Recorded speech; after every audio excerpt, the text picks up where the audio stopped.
There's an area of our home that I use as a home office, as a place I can go to study and do research. There's also an aquarium there, and I thought I'd give you a little look at it as I talk. These guys keep me company, and they swim around, and I enjoy watching them. But you know, these fish are not in their natural environment in my basement.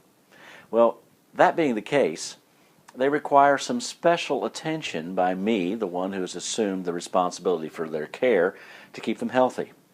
The water level needs to be maintained. They need to be fed regularly. The temperature needs to be in the right parameters. The water chemistry needs to be right. Filters need to be changed, etc.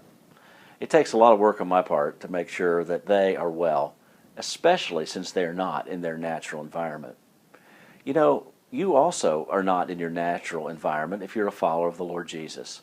I want to take you to a verse that's found in Hebrews chapter 11 to remind us all of that truth. In Hebrews chapter 11, down in verse 13, the very end of the verse, we read, speaking of these heroes of the faith that this chapter describes, it says this. It says, they were strangers and pilgrims on the earth. In other words, these ones that the writer of Hebrews has just talked about were not in their natural environment.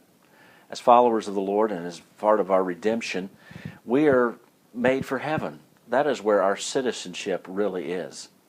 That being the case, the one who has taken responsibility for our care has to do a lot of things to ensure that we are well and healthy, living in an unnatural environment of this earth. There's many things that we know the Lord does for us, that He provides for us. But I want to suggest to you that there's many things that He does that we probably are unaware of.